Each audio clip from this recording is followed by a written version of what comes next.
All right, everybody, welcome back to another episode of the Barbell Therapy Podcast. I am your host, Dr. Brett Scott. Today, we're mixing things up a little bit here where I have one of my clients, Janell, with me, who has recently become a life coach and had some questions for me about my experience with chronic pain, as I do have it myself, and I've been dealing with this since I was about 20 years old.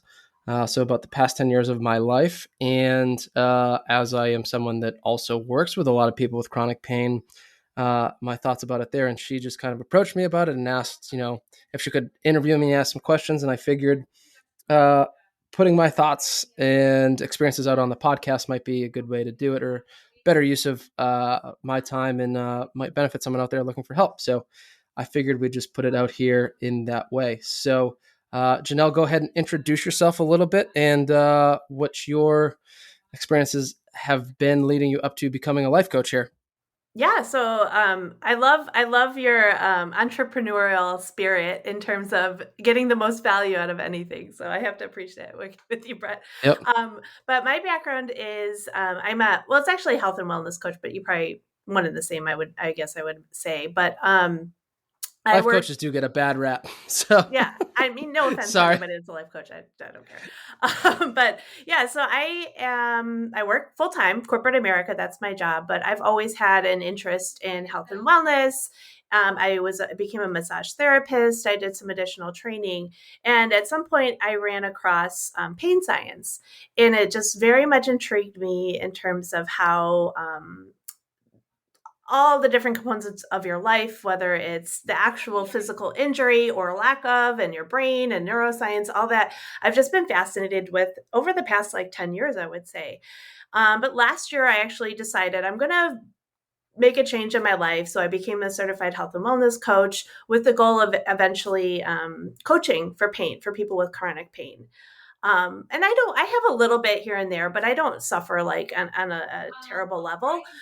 So I was like, well, let me make sure I'm, getting the right information, that what I'm doing is appropriate. And I'm like, who could I talk to? And then I'm like, oh yeah, duh, Brett. Not only because you experience it that you've shared with me, but also that you work with people that have it. So it was just really serendipitous opportunity to chat with you. So thank you for your time. No problem. And I'll let everyone know too, Janelle is a badass national champion weightlifter that trains here as well. That's So right. Yeah. if she has a lot of pain that I don't know about, she's doing pretty well at managing it with the weight she puts up. Um, so let's go ahead. And so what did you want to start with, Janelle, of just kind of, I know you wanted to talk a little bit about me, and then, or my own experience, and then my experience of working with patients and my understanding of pain science. So where did you want to begin? I want to start with you. I want everybody to get to know Brett a little bit more. So I want to understand, yeah, if you just want to give a brief background in terms of what you're dealing with, when it started, that'd be great. And then maybe we can go into a little bit about what you've tried, what's worked, what hasn't, some things that might be advice you would give to people. But we can start with just the facts. Give us the facts. Yeah. So my experience with chronic pain was, I was in exercise physiology school. I was actually working at a PT clinic. Um, and I had just kind of had this shoulder pain start and was like kind of naggy. And what I now know was like impingement syndrome. But it kept getting worse and worse. And I was doing rehab and nothing was really working. And like I had gone from, kind of doing this pretty heavy, intense like bodybuilding routine. Like I was a gym rat 5, 6 days a week, couldn't stop me. And then all of a sudden it was like I couldn't lift overhead, and then bench pressing started hurting. I went to PT. I like knocked all my activity down, and it got a little better. And then like one night I remember I like went to pull the sheets up over my head, and I got worse again. And back to PT, and she was like, "Let's get an MRI. Maybe you tore a labrum or something." So we went, did that, and no findings on the MRI besides the surgeon said it looked like the joint was very inflamed for some reason. So one more time, PT, whatever. Then was still dealing with that. Then So that was my left shoulder, and then all of a sudden my left hip started bothering me. It was kind of the same symptoms. Instead of overhead lifting, it was squatting, and then started treating me for that. So I'm a PT student. I'm an employee of this place. I'm getting treatment there for shoulder and hip. And then one day I said to the PT, I'm like, hey, my left hip isn't bothering me today, but my right one is. And she's like, something's wrong here. Like, this isn't adding up. You're 20 years old. You're pretty healthy. Like, you go to the gym every day.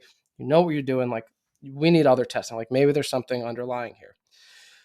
So from there, I was sent to a rheumatologist. And funny enough, and this is why I'm such a big person that says to advocate for yourself, is went there, told them, what was going on. And I had noticed too that all my joints had started cracking all the time. Like I like sitting for 5 minutes, I would just like lean back and like a zipper up my spine. My shoulder was popping all the time. My hips were popping all the time. And this was completely new for me. And I was like, something just doesn't feel right here. I had like tendonitis everywhere. Something wasn't right. And then I started having this searing SI joint pain. So then I started seeing a chiropractor too, and he couldn't seem to figure anything out. And went to a rheumatologist. They basically had me bend over, touch my toes, reach side to side, and said, it doesn't seem like anything's wrong with you. But they sent me for blood work, came back for a follow up. They tested me for, up and down the river. You don't have this, you don't have that, blah, blah, blah. We missed this one thing and we put it in the wrong vial, so it didn't test, but I don't think it's that. Back and forth, back and forth. And then I was like, okay, why am I in all this pain? Don't know. And then I was in pharmacology in school trying to manage all this stuff. Like I couldn't sit for like 10 minutes. It hurt so bad. I had to stop going to the gym. It was just like walking hurt for prolonged periods. Couldn't drive far. And then I was in school and we were learning about some of these biologic drugs for like Enbrel, Humira, all those. And I they brought up ankylosing spondylitis, which was this kind of increasing prevalence in the United States for men of the onset was around 18 to 30 years old. It was SI pain, it was hip pain, it was shoulder and back pain. All the symptoms and the way it came on was me to a T. I like looked at the screen and was like, holy crap, that's me. I left class. I called the rheumatologist office. I was like, hey, was the one thing we missed in that vial HLA-B27, which is the antigen for it? And they said, yeah. But like, how did you know? I was like, I think I have it. We need to retest me for it.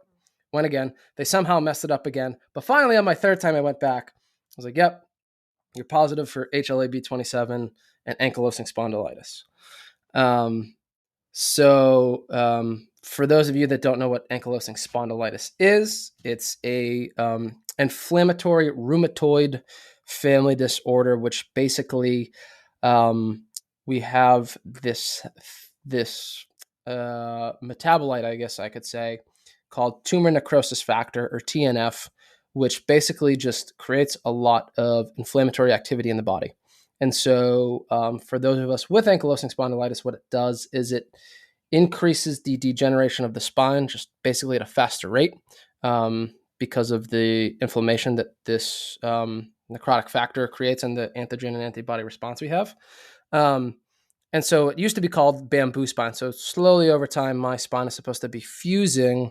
In 20 years from now, I'm supposed to be hunched over or, wheelchair bound or what. We don't really know.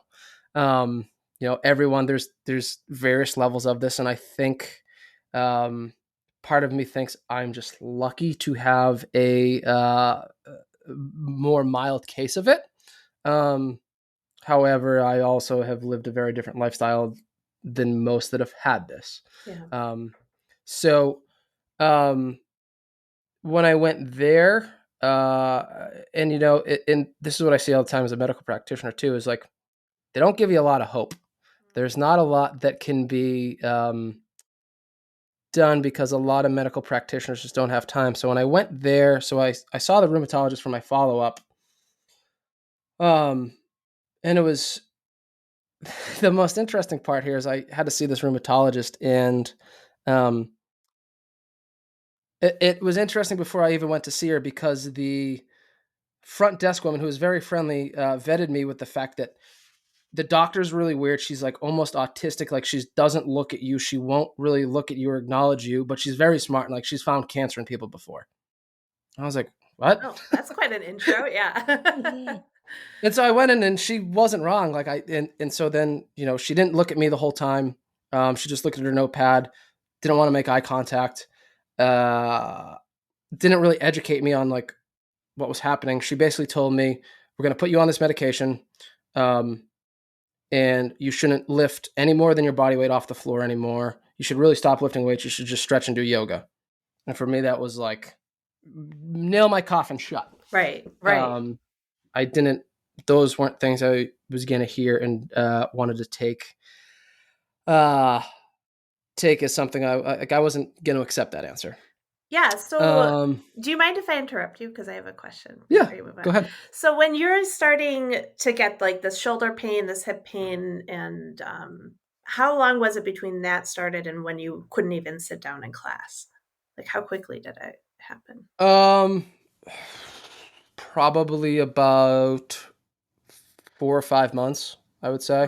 That's really fast. It started with shoulder pain, and then it was like all these things started happening. I was like, what the heck? But you know, um, they hurt, and but no one sees that on the surface. I'm this young, I'm this muscular looking kid with that's been going to the gym and plays sports and does all these things and hasn't let these things like taken over yet.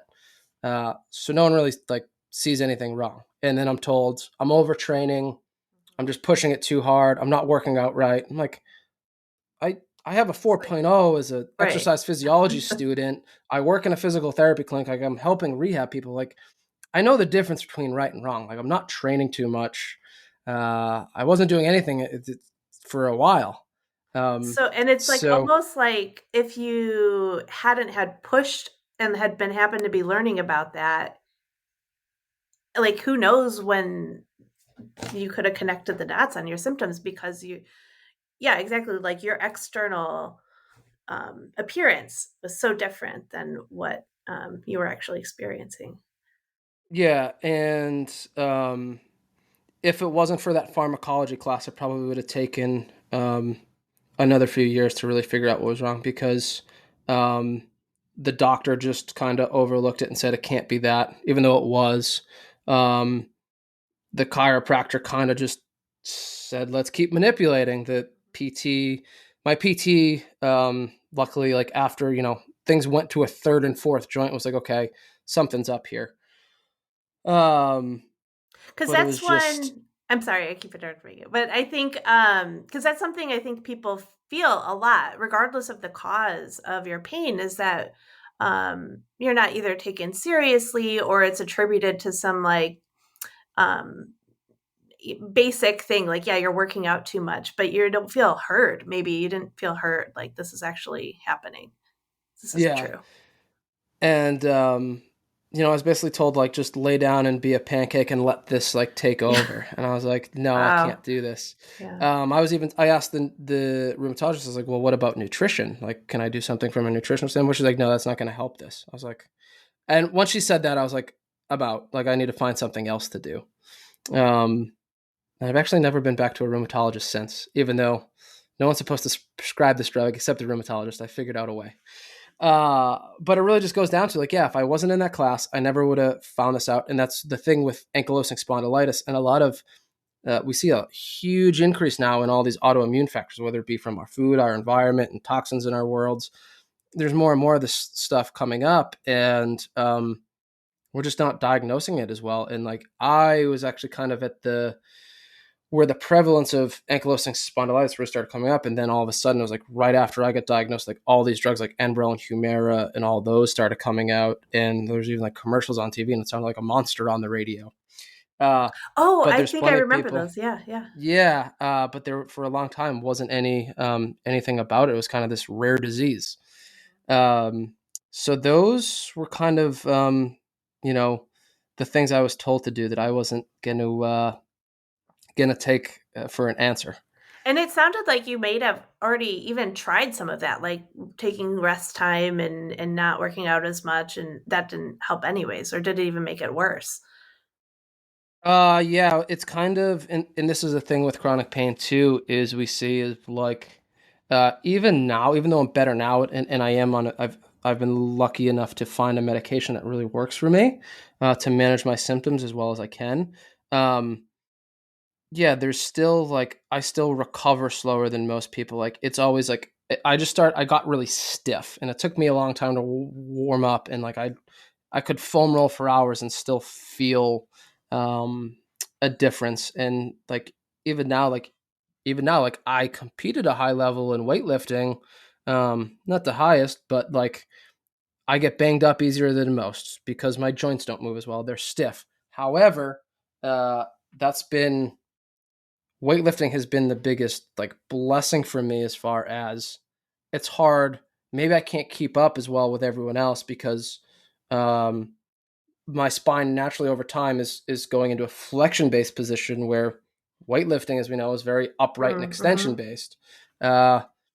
I had some hip issues last year too, and I went to the doctors, and like he basically told me my hips were 10 years ahead of schedule for age, and that I had like 40-year-old hips with arthritis, and like I had limited joint space and like early onset arthritis.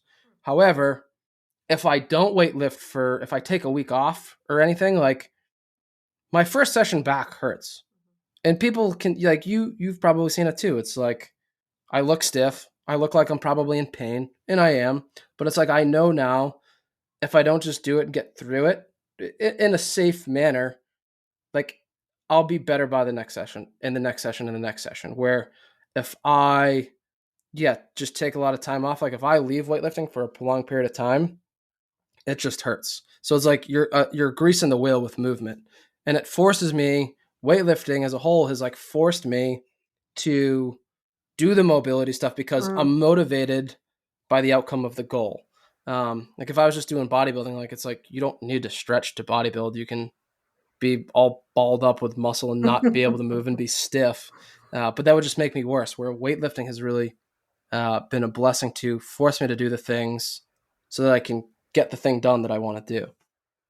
What does that make you feel when somebody tells you, "Oh, you have the hips of a 10-year-old hips with arthritis?" Like, is that even possible to know, like, what somebody's hips look like when you're 40 years old? Like, it just seems like they put these images out there of when I say they, maybe like practitioners in some cases of like they give you this grim visual of, oh, like you're imagining like, oh, my joints must be like, what is it, crusty in there, like what's happening, like, and you as a physical therapist, you probably know better than the average person, but like how is that helpful, or what do you think they're trying to do with sharing that kind of information with somebody? Um, I kind of want to save this for like Oh, the second second part, portion okay, we'll put a pin in that. on recovering people and helping them get better. Um, there's something to be said for and the doctor I saw was very helpful, actually, the orthopedic surgeon. But he just kind of told me like, hey, like you have, I think it was 10 millimeters like less joint space than like the typical 30-year-old's hip. So you need to consider like, you know, what is it you're getting out of this sport, and is this worth you pursuing? And if it is, then fine. But just know like, you might get a hip replacement in 10 years from now, which to me is fine. Oh, oh, so he Because was saying that by you doing weightlifting, that might actually make it progress faster. yes, which I somewhat disagree with. But yeah, for a lot of people, being told these things don't normally help, and there's nothing you can do about it. Yeah, yeah. So, so there is some stuff we'll go into there. But the Brett says, well, middle finger, F that. I'm Yeah, going to do this anyways.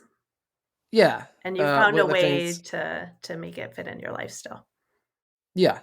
And granted, it's not. I can't program like I would program some of my athletes or some of you guys. You know, so I do, because if I do squat too much or anything, like my hip does flare up. It will.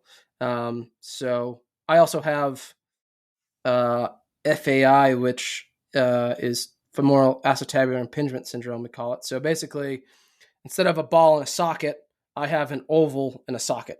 So I don't have as much hip rotation from probably from my early days of. I started playing hockey when I was 3 and was on all kinds of teams and stuff. So we see a lot of that in a lot of males, especially male hockey players. And so I have a bit less range, anyways. So I'll flare up, but I think with the ankylosing spondylitis on top of that, it does make it a little bit worse. Yeah. And so I can deadlift more, but I have to squat less. I'll do more power variations, then I'll go into like a full snatch because it just will wear me down if I do too much and I can't recover. How much of your like mental energy time is spent on dealing with your pain, whether it's just pushing through it or thinking about it or planning about it? Do you spend a lot of time? Does that take up a lot of space in your life? That's a really good question. It's definitely changed over time. Um, when I first got diagnosed, it was really like it kind of shattered me for a while. It'd be like, you know, stretch, do yoga, stop lifting weights. Um, Nutrition isn't going to help. Like lifestyle factors aren't going to Doesn't help you, matter. which we know do. Uh, Basically, no one said here, do this, and this will at least help. Like I didn't get that. But I was like, I love moving. I'm like hyperactive all the time, and I didn't take that for an answer. But for even now sometimes too, um, you do worry like, am I making this worse? Is this going to get worse? Like if I do this, if me squatting and I'm in pain, like am I going to pay for this later? Am I shredding my labrum? Is my joint changing on a daily basis? Things like that.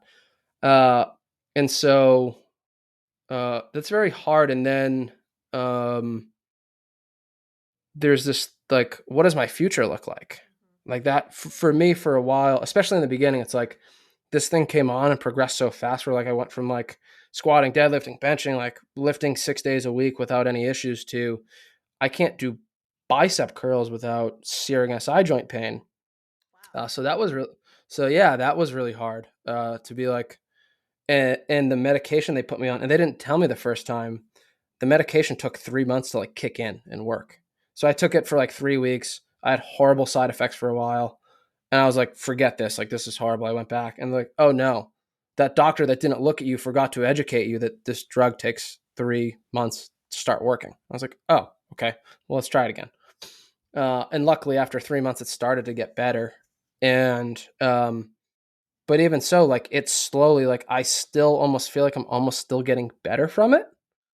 Um, 10 years later, but for a while, it's like, yeah, like when am I?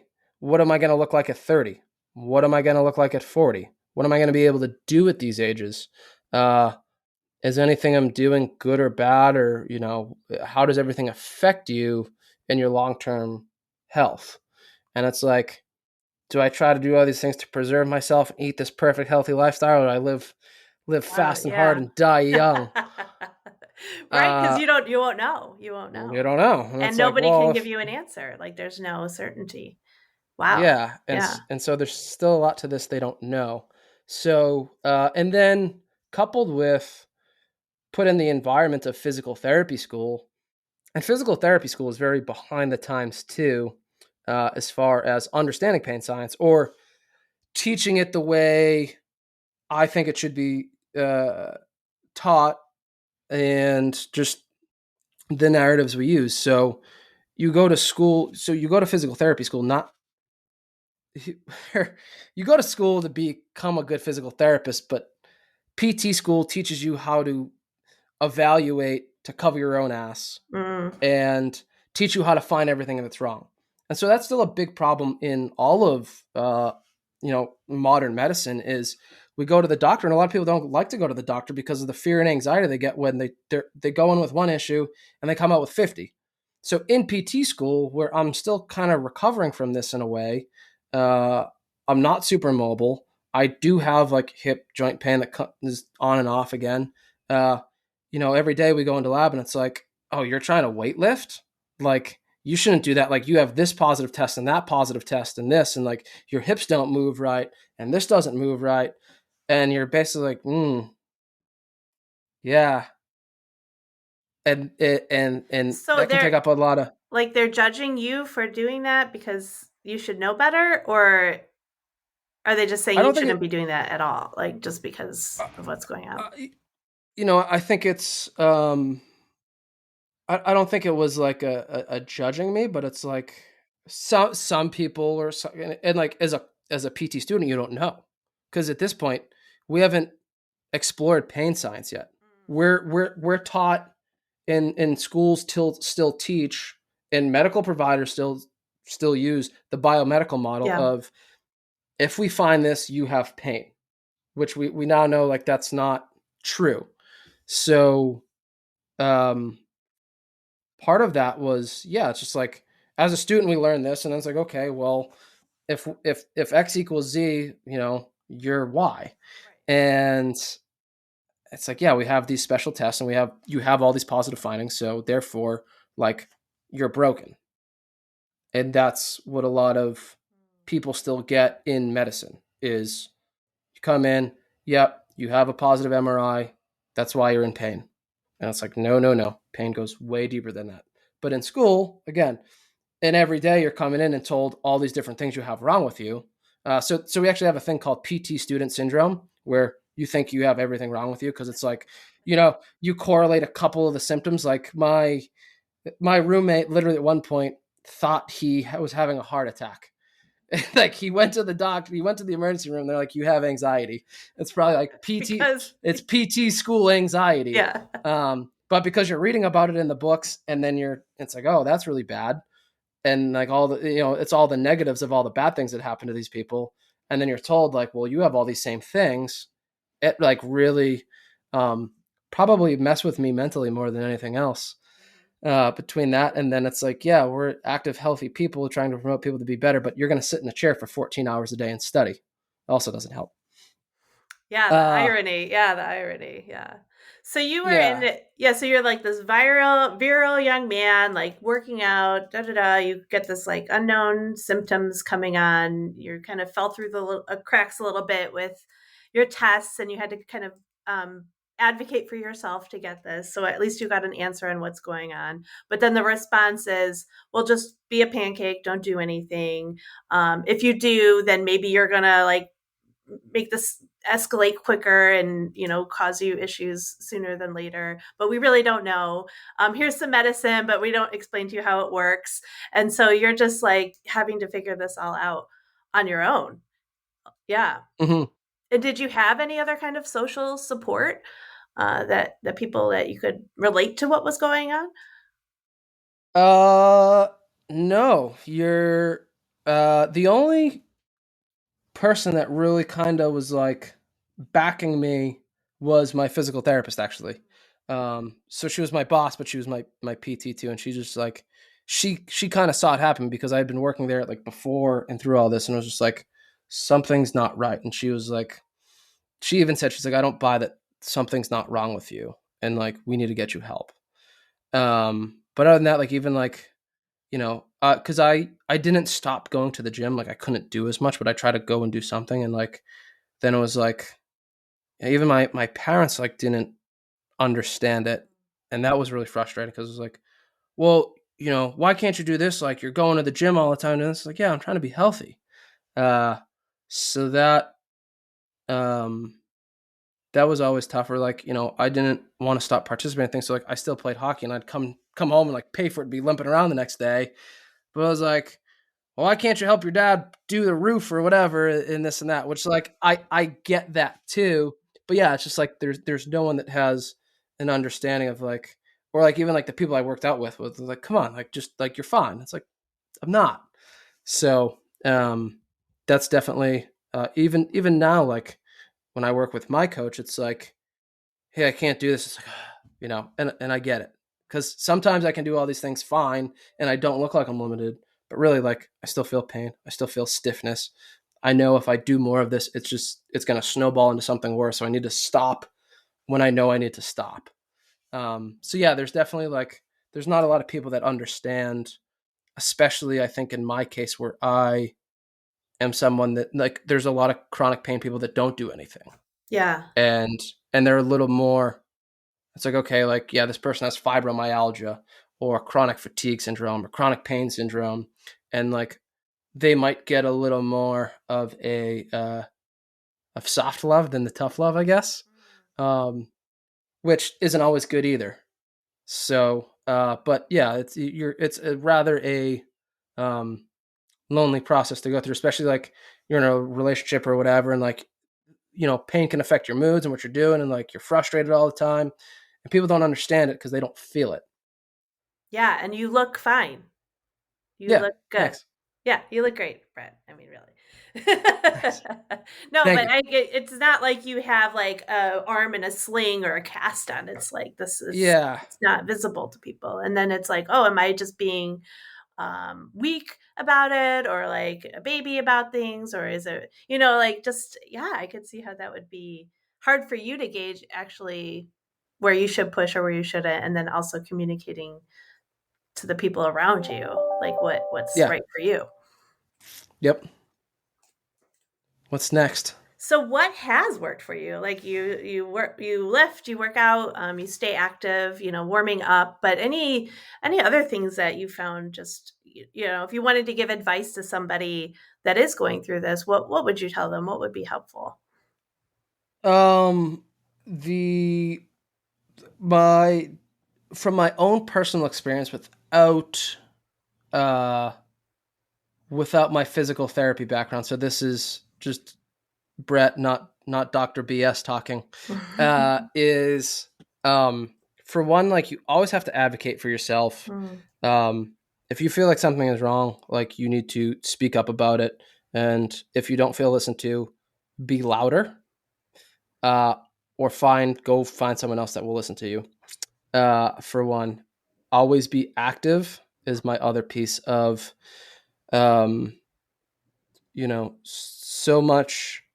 And we see this all the time too, of like, and we see it with different types of people and even different cultures. And um, we're as a society, we're living longer, but we're not living any better. Like, our rates of disability just keep continuing to go up and up and up.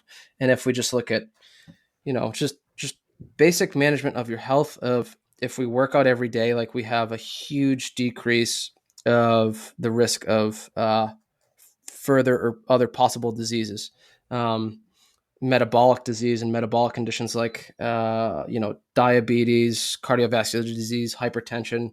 All these things go down when we exercise, where when we don't exercise, we see an increased risk of all of them and increased severity as well. So, find whatever you can do, especially something you enjoy, and try to do that as best you can. Don't fall for the passive, superficial fixes. So, um, we see this all the time of it, and you see this a lot with like people that want to lose weight too, but don't want to live an active lifestyle, or just mm, don't appreciate an active lifestyle. Of like, there's always the next big thing, the next fad diet or whatever. You see this with chronic pain too. Of, I'm going to go to the pain clinic and they're going to prescribe me pills. I'm going to go and this guy's going to give me a cortisone injection, and that's going to, band-aid me for a while. And then I'm going to try, this supplement, and then I'm gonna do this other thing where it's like, what if we change your diet, we eliminate all the crap out of it, and we start working out? I don't care how you work out, just do something to move your mm-hmm, body mm-hmm, on a daily basis. Those are the two big things. Where like we see it culturally too, so we see people doing all these diets or aches and pains, even, not chronic pain, but just chronic pain of one joint, say. It's like, oh, well, the doctor gave me a shot, I don't need to go to physical therapy. It's like, you probably should. mm, Or you didn't get pain just because uh, because you didn't get a cortisone shot. Something precipitated the pain coming on. And then we look at people that just kind of lay down to some of these things, and you see it with like older individuals, especially in certain cultures and populations, where it's like, no, like, mom doesn't do anything, like Italians, Spanish, some other, I think Indians are quite like that too, where it's like, you know, the younger side of the family takes care of the older generations. And Mm-hmm, it's mm-hmm. like, we have the biggest trouble getting those people better because it's like learned disuse and like learned helplessness. Mm. It's like someone else will do this for me. But like really, if like you want to get out of pain or manage your pain better, you really need to take this on and do it for yourself. And that includes you actively participating in the process, not looking for something passively. So yeah, like the at being active, finding something to keep you active, to give you it sounds like almost like a reason to get up and get out there and live your life regardless Yeah. of what's going on. And so like for me, that's weightlifting, right? And that's been the biggest thing because it's going to try to flex me over. I'm trying to stay upright.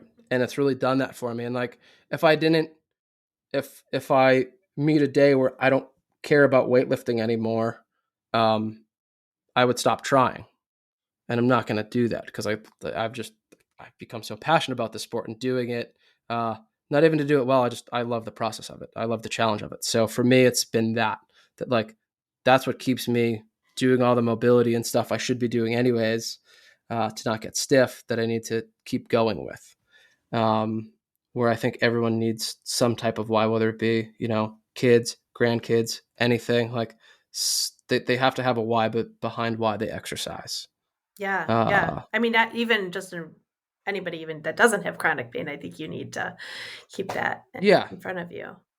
But yep. then, because we talked a little bit about pain. The model is really biomechanical, or that might be still taught.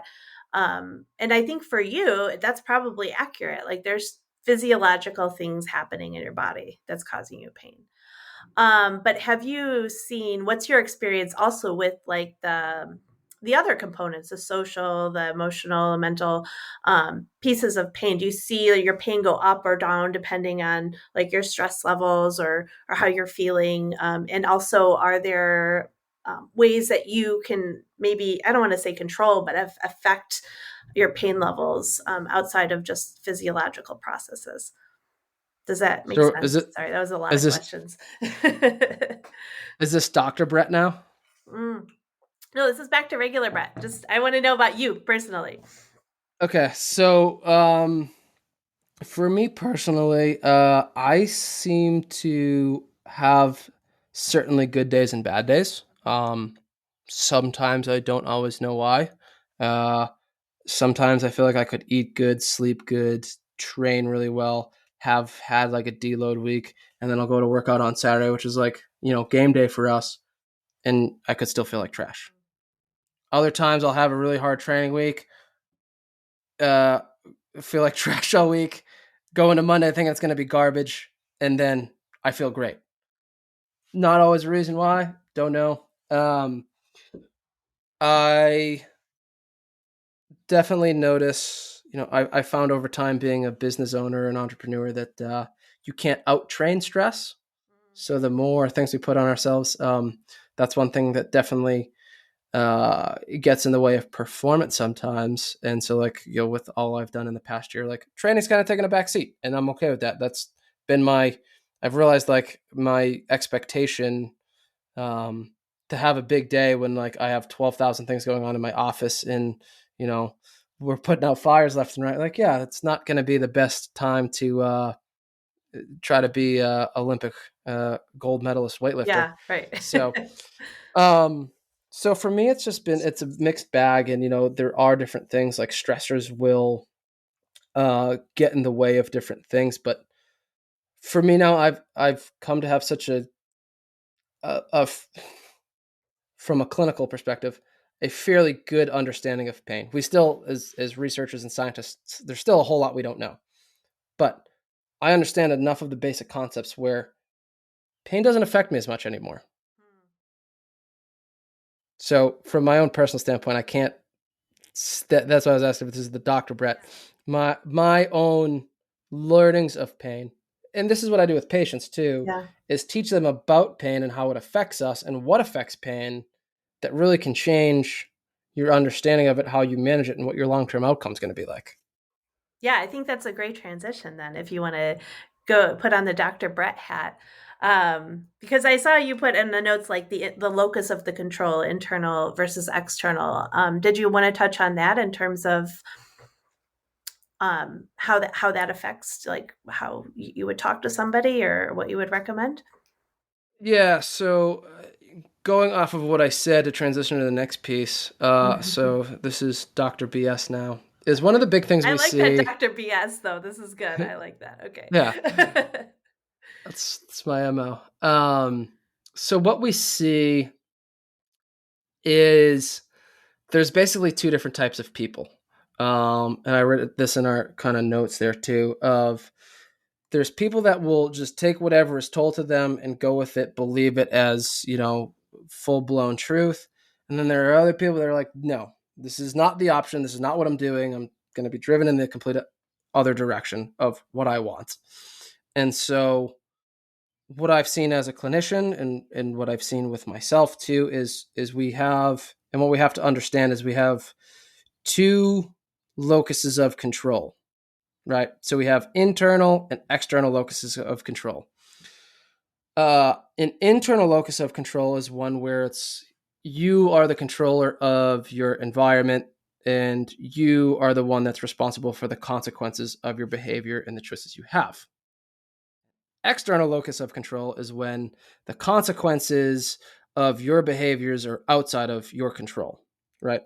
So what different personality sets do we see there? We kind of see like a growth mindset with an internal versus a closed or fixed mindset with the external. So um, we'll see with an internal locus of control, someone that has a better set on that is we'll see people have better academic performance. They'll have better interpersonal relationships. They'll give greater efforts to learning, be more open into learning. They're more likely to be humbled by like the learning experience and being open to that.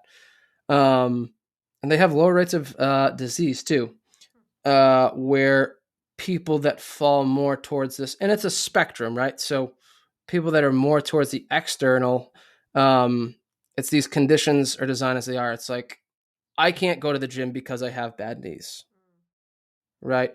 They have lower efforts to deal with their own health. Um, I can't go to the gym because I have high blood pressure. I can't do this because I have this. There's a lot of I can't, or I was told I have bad knees, so I shouldn't do this. And all it takes is telling them once sometimes, and they're kind of, and it's really hard to get some of these people back. Um, and they really don't have much of a level of dynamic variation of like their mindset is their mindset. You can't change it. There's not much adjustment to be had there. Um, so it's this is the way it is. This is having me. This is the kind of lay down on the ground, and this is just how my life is going to be, and let's just be depressed about it. Um, so we need to think about those things, and we see with this, and this is bringing in the pain science too, is people that have the more of an internal locus of control, just in general in life, will have better success um, with managing chronic pain because they're taking an active role in it. They're not accepting no for an answer. It's like there's got to be a better way. There's got to be something. They're always going to try something. They're going to be open to different ideas. They'll be open to different providers, whether one provider is right or wrong. Being open to it and finding the best one for you is the best. Versus, I went to this person, they told me this, and now I'm just going to accept this and go home and take these pills forever and sit in my lazy boy. So there's a lot there. And so that goes into what we do know about the biopsychosocial model. So, as we stated, like as medical providers, we're traditionally trained, whether it be physical therapists, chiropractors, surgeons, ER docs, primary care physicians, we practice the biomedical model of pain where you have a broken bone, a severed nerve, uh, tendonitis, a torn labrum, you have to have pain. That's why you have pain. We now know. So I got into pain science when I had started grad school, or I was halfway through grad school, And this was on my outside time. Like I was just listening to podcasts and stuff all the time and reading and following some really interesting people in the field. And I was like, oh, there's there's a lot more to this than, and it was like some interesting facts started coming up where like in the past 10, 15 years or so, we started doing MRIs of people that didn't have pain. Because before it was like, I have pain. I go to the doctor. I get an MRI. Yeah, that's why you have pain. And someone said, oh, let's start interviewing people that don't have pain. It's like, oh, 50% of the people that have like disc herniations in their spine don't have any pain.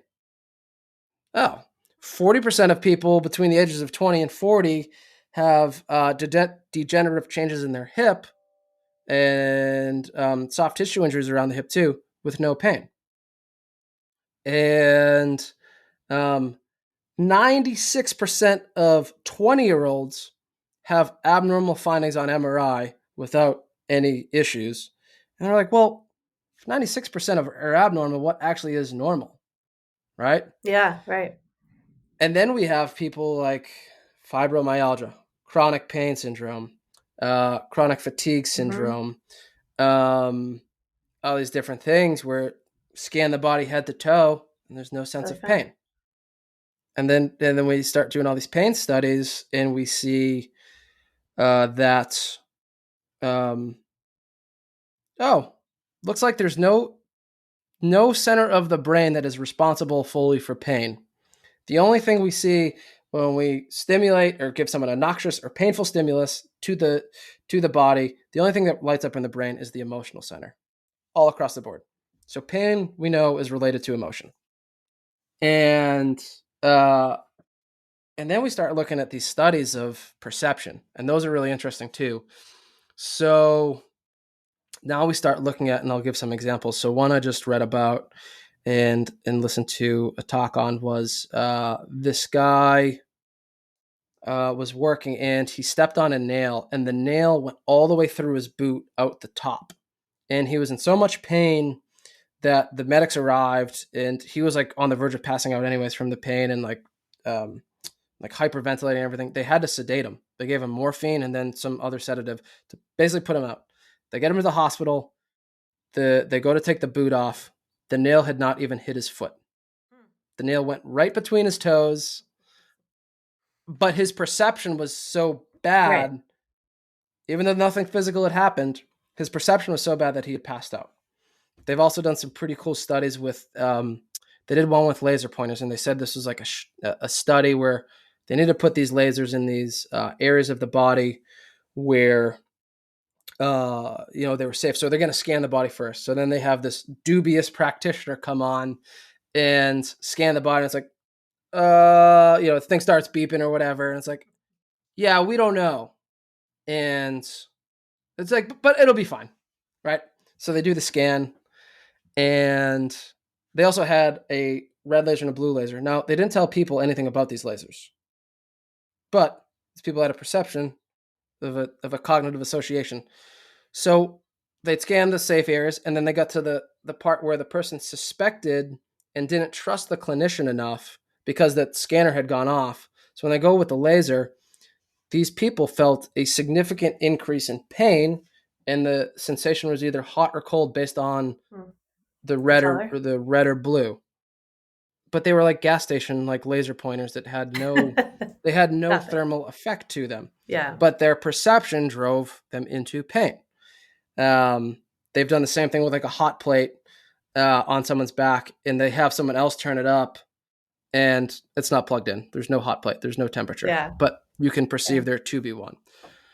Um, it even goes deeper than that. So then they said, okay, like this is all kind of conscious reaction type stuff. Let's go subconscious, right? So there was actually a study they did where we took um, two groups of people, and so we had a group on an actual drug and a group on a placebo. What they did is they just changed the side effects or changed the expectation of the side effects. So they told the group on the drug that I think had mild to moderate side effects of nausea, vomiting, diarrhea. And they said mild to moderate side effects for you. For the group on the placebo, they said you're actually, this drug is really good, but you're going to have moderate severe side effects of nausea, vomiting, diarrhea. Now, these are things we always thought were outside of our control. Turns out they're not.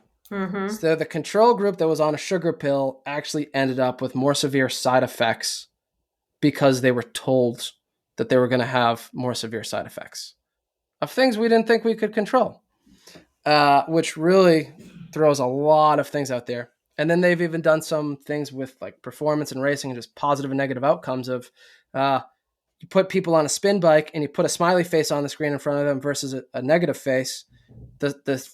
The group with the smiling face performed 10% better. So what we really see now is our communication with patients is so crucial Mm-hmm. to sending the right message to them and letting them know what's possibly going on with them, but doing it in a beneficial and empowering manner versus XYZ. So, yes. So the big thing we need to think about is we practice in the biopsychosocial model. So what we know now is just because you have an injury doesn't mean you have pain, right? And so a couple other things to think about with this is um, as soon as you break a bone, but once you recast it and you put it in a cast, the bone's still broken, but it doesn't usually hurt anymore. You could also, um, I do it all the time. Like I work in a gym, smash your leg on a bar. You don't, but you just like keep walking. You go about your day, and then 2 days later, you look down at your quad and you're like, oh my god, like how did I get this bruise? I don't even know. But then all of a sudden, it starts to hurt. Yeah. Then you notice it. Right. And then we could get a headache, but no one ever thinks like they have a headache, so their head's broken. It's just you take some ibuprofen and it goes away. But then, and we could have all kinds of other things. But then, like, so broken bones don't hurt, but like you get a little paper cut, and then you put some hand sanitizer on it, and then you're really in pain. And so we know pain isn't linear; it's not correlated all the time, Yeah. and that injury doesn't always mean pain. Right. And so an injury is just some physiologic trauma. So you get hit, you break a bone, you sever a nerve, you have a wound, something like that. It's physical. Pain is just the experience, the sensory, emotional experience of pain. When our stress exceeds our ability to cope with that stress, typically. So we have this biopsychosocial model of, well, we have that bio part, right? So the biology is, yes, there's trauma to the area. We have tearing of a tendon. We have these things. So those are contributing factors, and sometimes they can play a role, right? But then we also have to look at, well, what from a psychosocial standpoint is, what are we telling this person? What have they been told? Do they have anxiety? What are their coping mechanisms? What are their own beliefs about this? Do they think they can get through this? And then looking at, what does their environment look like? So what activities do they participate in? Do they want to? Are they trying to? Do they have a supportive network at home? Um, what things are they trying to do that maybe they can or can't? What is their, unfortunately, socioeconomic status? All these things play into how someone will manage pain. And so pain is multifactorial now. And so much of what we get changes based on the expectations, based on what we're given. So what we want to, so this comes to basically, life is basically like a cup. And I tell patients this all the time is my analogy is a cup. So we have pain, and so we have these kind of this bio, psycho, and social aspects, right? And your life is the cup, and it's like, well, what is happening? Is the cup overflowing? Is the cup leaking? What are the ingredients that we're putting into it, right? And so from this broad perspective, like, what can we change? And so, like, right now I have a girl who I'm working with, and we're basically doing like health and wellness coaching instead of physical therapy. And it's not what she expected. She came in, she's had 6 knee surgeries. she's had uh, part of her temporal lobe and her hippocampus removed. So she has issues with like spatial learning and some cognition and memory stuff. And she came in, she's like, I don't know if this matters, but I've had these two procedures. I was like, okay, yeah, those are important. Um, but more importantly than that, uh, she tore her ACL playing hockey and doing all these things. But she's had 6 knee surgeries. But then she had, I guess the surgeon's like a family friend. The surgeon told her, I regret the way I did my surgery. I don't want to touch your knee anymore. Then she went to another surgeon who told her, yeah, this knee is like messed up. I don't want to touch this knee either. Wow. Yeah. She went to a physical therapist that basically told her, like, suck it up. This is what you're going to have to deal with.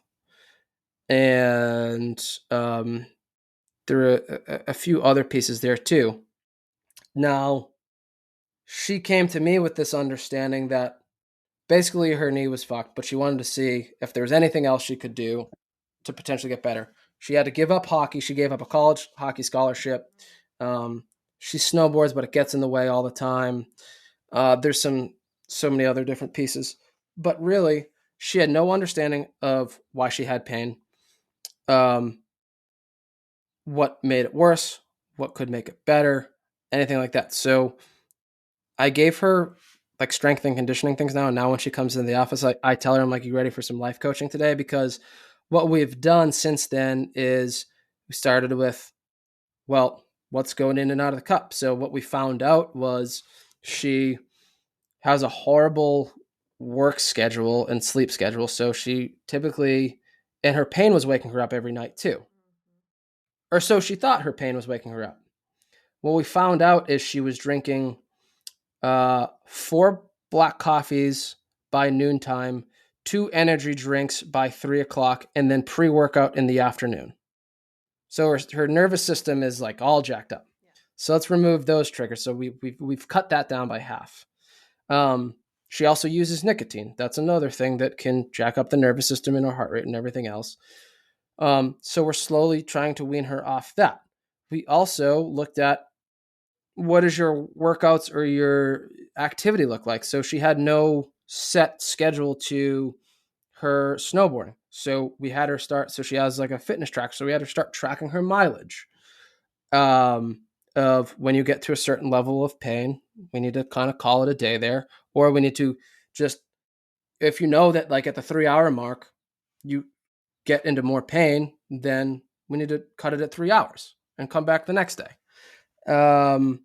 We've worked on that. We've worked on sleep hygiene of she would keep the TV on all night, and the windows open. And so, and then like Blu-ray blocking glasses and all these different things that we've worked on.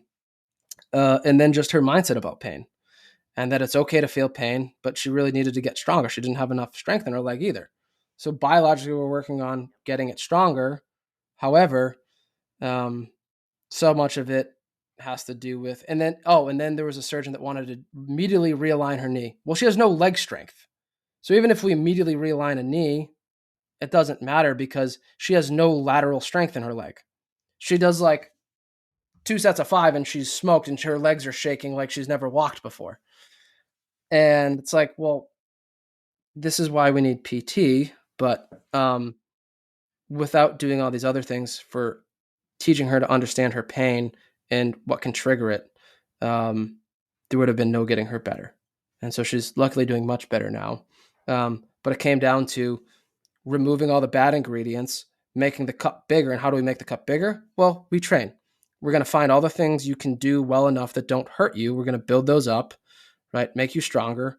Let the things, get rid of some of the things that hurt. Let that calm shit down and build it back up. Yeah.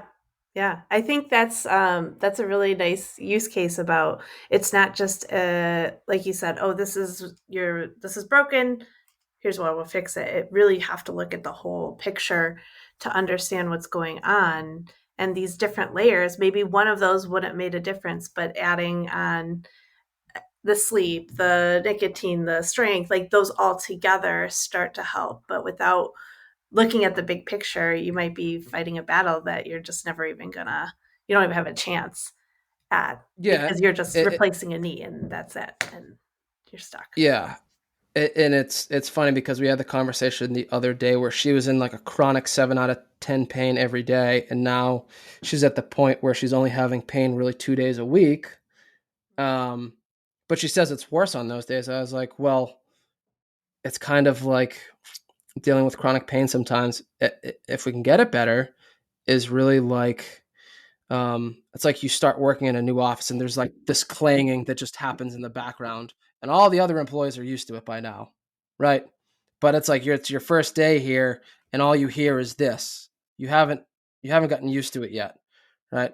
No one else thinks anything, but it drives you crazy, and then eventually you get used to it, right? That's what happens with chronic pain too. Is like we start making these decisions based on our pain, and we don't see them affect us as much. Now she's now that she's made better decisions of let's stop at a certain time, let's remove some of these things, let's eat a little bit better. That was another one. She like wasn't eating nearly enough calories for her, so her body was just in distress. But we make now that she's making better decisions and she's seeing the positive results of that because she's put herself in control of it now and she's taken ownership of it, of like, yeah, she's like, yeah, I'm a shithead and like I got to stop being one. But now that she's done that, she's like, the pain's almost worse on the other days. I'm like, well, it's like that noise went away, right? And so now that it's back, it sounds louder than ever, but we'll just kind of get used to that again. Yeah. And it's like now it sounds like they're Sorry. bless you. Thank you. Now it sounds like they're slamming the door down, but it's really just a The knock. same. Yeah. Yeah. So, what do you, because I feel like my personal experience, which is not like, I wouldn't say insane by any means, but I think it's a nice window into that because I do have a lot of pain science background and I understand it. And when I first met you, I had this knee pain, right? I told you about, and it was like, I could barely even squat. Like it was terrible. And it had been going on for 9 And I months. And I had, and I had you like, do box squats and it went right, like away. I could barely like do anything. But I realized that I might have done something to it, but that was right when COVID happened. I moved across the country to California to live in my sister-in-law's house. I was super stressed at work. I wasn't sleeping. I was like all of these things. I stopped working out. I lost my social. All of this had come together, and I got to a point where I paid like a lot of money out of pocket because I was quite sure my knee was like dangling off, like it was about to explode. And I got an MRI and he's like, no, looks fine. And I went to Mhm. the sports doctor and he couldn't, he's like, it's fine. And I'm like, I can't, like, it's like a 9 out. It was so bad. And then I moved back here and like found, your gym. I found a social network. I made changes in my work. I made a lot of changes and it's gone, Mhm. totally Yeah. gone. Fine. And I didn't do anything to, like, that was it. Yeah. Yeah. And maybe some Um single leg, whatever those things are. I did more of those. I yeah, strengthened RFE it. Yeah. squats Yeah. really really Those good. did help. Yeah. But yeah, I mean there's Yeah. so many things that come into this, and there's so much to dealing with the chronic side of it too, and like that, you know, maybe with some acute factors. And again, it's like looking at the cup of what stresses were in there. Like, were we sleeping? Were we eating? What were we eating? How stressed are we? Because what we can think about too is, um, again, pain is a sensory experience based on our tolerance or our ability to cope with the stress that we perceive, right? And so, uh, part of what I educate my patients on too is we have this thing we call an action potential threshold. So, what an action potential threshold is it's just a neurotransmission of acetylcholine, um, that signals for something to happen. So, if I, you know, scratch myself here, I can feel that because I get a sense of it up that goes to my brain because I have time to focus on it right now. Maybe if I was out in the woods and I was running from a bear, I'm not going to feel this or worry about that right now, which is why we can bump ourselves and not feel it, right? However, um, if I do this all day, right, and I just keep scratching, like this doesn't hurt right now, I can feel it. But if I keep doing this all day, eventually the skin is going to get red and raw, and eventually I'll probably break through, and I'll either create, a blister, a callus, a wound. I'll cut open through skin. I don't know, a rash, So many right? options, And yeah. I'll feel that because the sum of the stimuluses over time uh, build up to be enough to cross through the threshold to create a sensation of pain. Okay, so we have inputs, whether they be threatening or non-threatening, they're inputs, right? Our body can perceive certain ones to be threatening too, some to not be. Um, that depends on our past too. However, so we have all these things that go back and forth, and then the sum of them will shoot them over this line. Now, that line will move. So stress, work stress, lack of sleep, poor nutrition, mental, emotional stress, relationships, whatever, can vary this line, right? So if all these things are negative, it brings our ability to deal with that stress down. So pain will be perceived to be worse.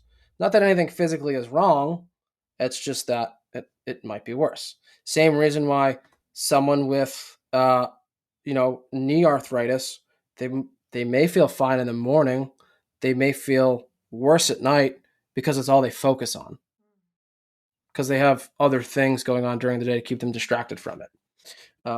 There could be biologic factors too of the way they position themselves at night could be part of it that's making it worse, but also like the anxiety of perseverating on it doesn't usually help anyone either. So these are all just things that there's all these different fluctuations um, in that, and even inflammation itself doesn't cause pain. Inflammation, however, increases our sensitivity to pain. So there's a lot of nuances to all that stuff too. And then thinking of pain and what we've done in our previous experiences too. There's a good story. There's a TED talk by this researcher, Laura Moore Mosley, on YouTube, and it's like 15 minutes, and you can just look up Oh, why we. I've met Lorimer. I'm a Oh, fan really? now. Oh yeah. Oh, I didn't know that. That's Oh yeah. awesome. So his Oh yeah. Australian white snake story or brown Hmm. snake, whatever it Yeah, was. yeah, Yeah, yeah. but that's a great example of like he talks about. And for those of you that don't know the story, he talks about like running in the woods as a kid, and you could run all through the woods with your brothers or whatever, and you could come out with cuts on your leg and you don't know why because you weren't focused on it, and all these signals didn't weren't important enough for your brain to perceive as important, so they just never got there. Where one time he almost died because he was bit by a rattlesnake. I think it was a rattlesnake. Uh, and then he was talking about years later walking through the woods with his wife and, gets scratched. And last time this happened to him and he felt something like that, he almost died. So he has all this pain because he, just doesn't, his brain goes, well, last time you were out here, we almost Immediately. died. So we're Yeah. going to put you in a Right. significant amount of pain when it could just merely be a scratch.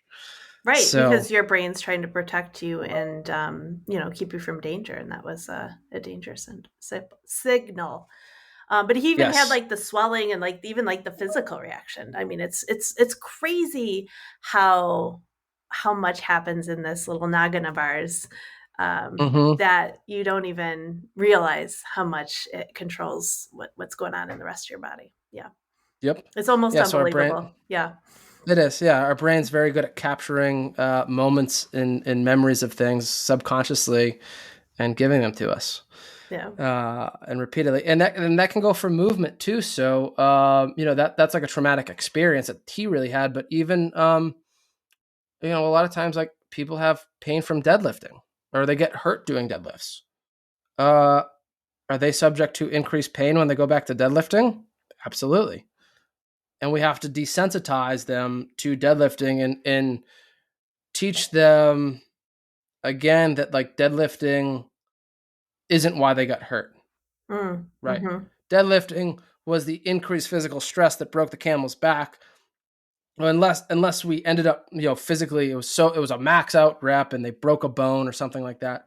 But other than that, they, um, it's just that was the increased stress that was too much for them to cope with physically, mentally, emotionally. That their body started to feel pain.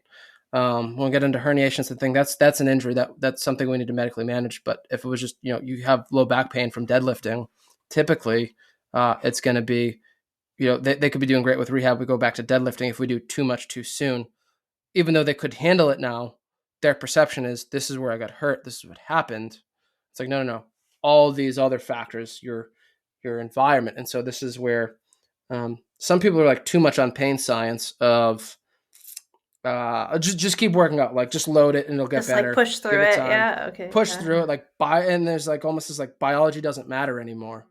It's like no, it does. Like if we have flexion sensitive low back pain, so you know if we don't have a hamstring that can move well, and you don't know how to move your leg well or flex your leg and get into a deadlift position well, if you don't have good core endurance, right, we can end up with some of these things. So you sitting in a flexed posture all day, and we flex 2 to 3 thousand times a day, and then you're deadlifting, and we don't have uh, the technique for the level of stress. Well, all these things culminate into that's all flexion based, and now we threw more flexion at you. So yes, you got hurt. But it's like if we fix the chair and the environment and the beliefs and everything, sometimes that in itself is enough to heal someone, and they can gradually go back to deadlifting. We just need to start with low exposure. Yeah. Yeah. No, this is great. I think because I know it's been a long time we've been talking. I appreciate your time, by the way. Um one question like that I personally have is Yes. like people that like let's say I sprained my ankle, right? And it hurts, like Mm-hmm. acute injury. Is there anything that you there's well I actually have two questions. I'm sorry. One, is there I have anything like 20 more minutes, so all it's fine. right, we can keep going. So one, is there anything that you can do to help somebody from kind of going into that chronic pain like from transitioning, like whether it's education up front, like have you been able to kind of put that in action or have any strategies around that? What was your second question? My second question, same scenario, but like because I see it all the time, especially you're in sports too. Like, oh, I sprained my ankle like 20 years ago, and then every season they go back and oh now their ankle hurts or whatever. I have this injury. Is it really an injury or is it just like a like that you're just you're not desensitized or you're sensitized to that movement or whatever is causing you to feel pain even though you might not Mm-hmm. actually have an injury. Yeah. So both are good questions. So for part one, how do you get or prevent an acute injury from becoming a chronic one? I think the biggest thing is load management. So do what you can. So one of our golden rules, especially with chronic pain, um, it varies a little bit with chronic pain, but generally speaking, if someone has like low grade pain of a joint or something they've been dealing with for a long time, the golden rule is basically we can work out in a 0 to 4 and be fine. We're not doing damage. Um, so realistically, like if you sprain your ankle at soccer, right, those things take forever to heal. But you can be functional still, right? And we see this too in the literature is with disc herniations, ankle sprains, tendinopathies, all kinds of different injuries. Is you can have pain, or you can injure something and have pain too, right? So injury and pain, right? They're different.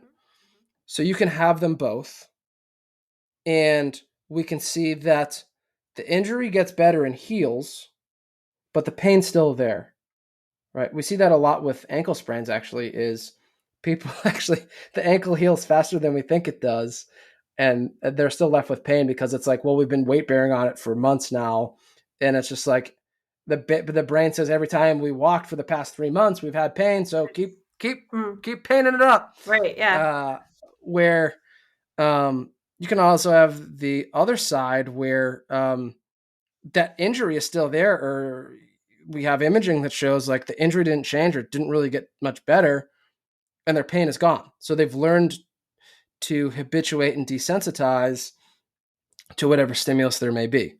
And so one of the big things is we want to let things calm down for a little bit, right? But then we want to start reintroducing load, and we want to load to tolerance. So we want to work out 0 to 4 pain. We want to be, the golden rule is really basically, if you're at a 0 to 2, you can keep doing what you're doing. So like with weight training, we're in the certain zone, and like maybe we start with a 1, it goes to a 2, right? That's okay. We can keep going. When it gets to a 3, we might want to slow down. We can continue the activity, but we might want to do less reps, do maybe some less sets, maybe do a little bit less weight, reduce the volume. If it gets to a 4, we typically want to stop. Like that's the end of our session for today. Let's go home, call it a day, and let's start fresh tomorrow. The other thing too we need to consider is, if we go into a session and we have a 2 out of 10 pain, right?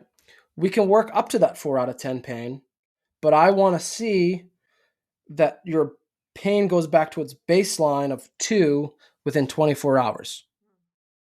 If it's a 2, it goes to a 4 and it stays at a 4 for 24 or more hours, we did too much. We need to back off. That's too much. Because it's just there's stress, recovery, and adaptation.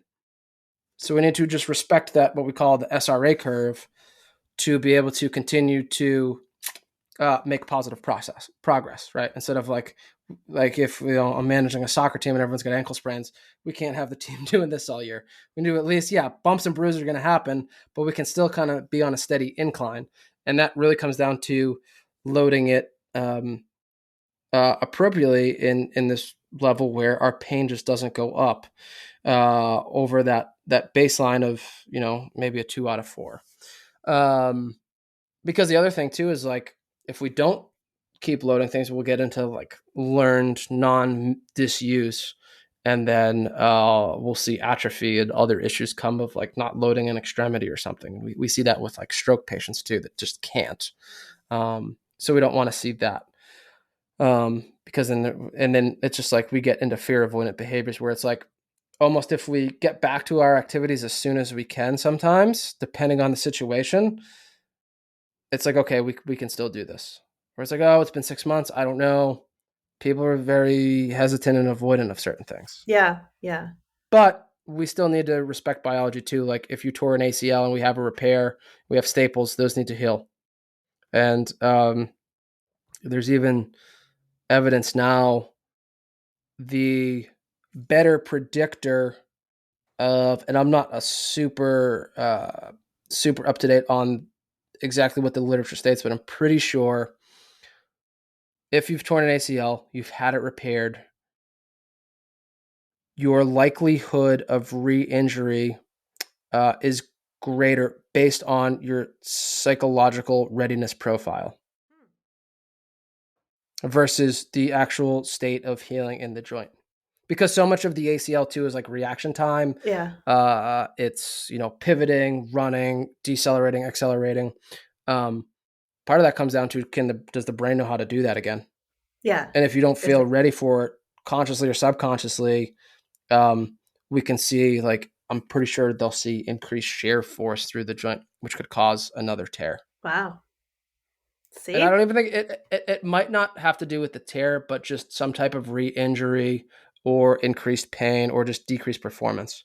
Yeah. Well, yeah, I'll like have to get having that. You gotta go check your references, but I have a guest that I'll have on for this. oh, perfect. We can get the real story, I guess, behind that. Yeah. But it makes sense. Like if you're uncertain or if it still seems dangerous, makes sense. Mm-hmm. Yep.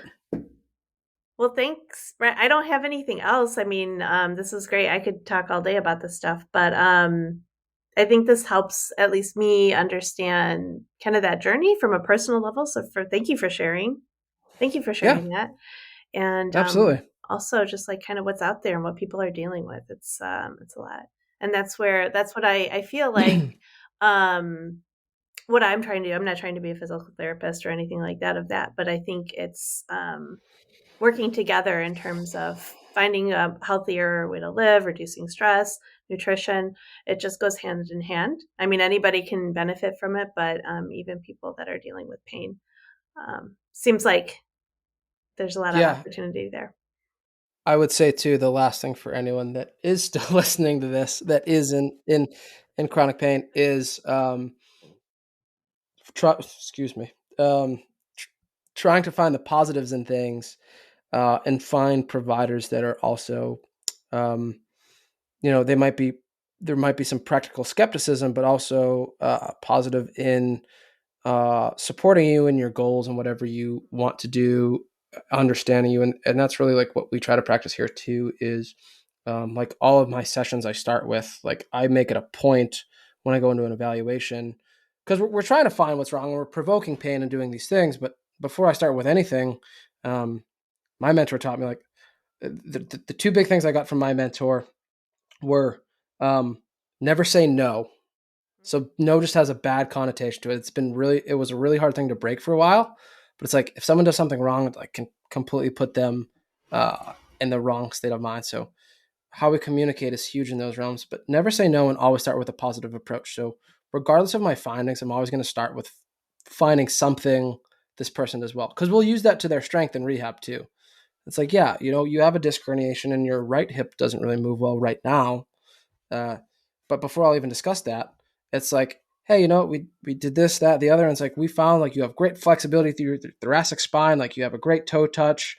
Your left hip moves really well. I wish I had some of that, but our right one is, we need some improvement on it, but we can get there.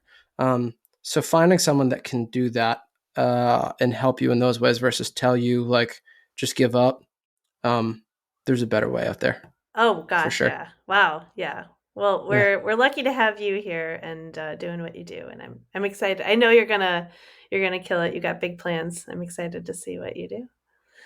Yeah, well, thanks for coming on, and Sure. this is pretty cool. This is the first time I've really been able to talk about my experience with pain myself too, so it feels kind of good. Yeah. Thanks for. Um, yeah, for everyone else, Janelle, where should everyone find you? And if they're looking for any type of coaching from you, where can they find you? Yeah, What I is the name of have. your business? It's called Sensibly Well. So it's Okay. sensiblywell.org is my website, and then I'm sensibly_well on Instagram. And she also, well, you don't really, do you post any of your lifting these days? She's also a kick-ass weightlifter. What's your, or is that private? No, that I don't put that on my business page. Maybe I should. I don't know, Yeah. but Okay. you can more than welcome to follow me on Authentic Janelle, where I would post my stuff. But yeah, I love lifting. I'm with you. I'm a fan for life. So uh, Yeah, we're going to the Pan American Championships where maybe Janelle will take home a title. I plan to. I plan to. All So right, cool. well, we'll see you tomorrow, I suppose, All right. at the gym. Thanks, Brett. Yeah, no problem. Take care, everyone.